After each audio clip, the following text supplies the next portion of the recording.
Alright mga idol, what's up? Ayan, so isi-share ko sa inyo mga idol itong Dimag, tada na brand. So sa hindi pa nakasubok sa ganitong rin mga idol, isip nyo itong video na to at i-share nyo rin para may babalikan kayo balang araw kung sakali man magkasampa kayo ng ganitong rin mga idol. Alright, ayan mga idol, pagbukas nyo ng susi, so on mo, ganito yung tatambad sa monitor mo o sa computer mo or sa tawagin natin na LMI mga idol. Ayan, hintayin nyo lang hanggang mag-loading yung tumatakbo yung crane. So dito mga idol, it's ibig sabihin main boom.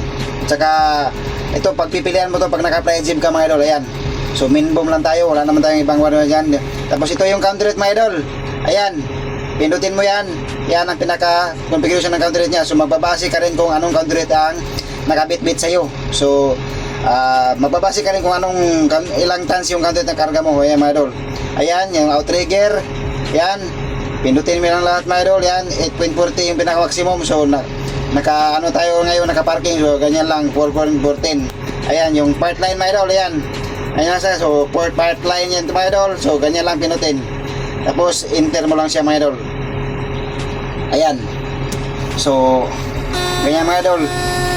Halos naman lahat ng mga idol, yung pag-configure ng setup ng computer mga idol, halos parehas lang lahat. AC50, AC100, AC130 at saka AC200 mga idol, at saka AC250. Ganun lang yan mga idol. Hindi kayo mahihirapan kasi iisa lang yung computer setup niyan mga idol. Alright, thanks for watching mga idol. Follow for more and shout out sa inyo lahat. Shout out din sa manggagawang Pilipino. Alright.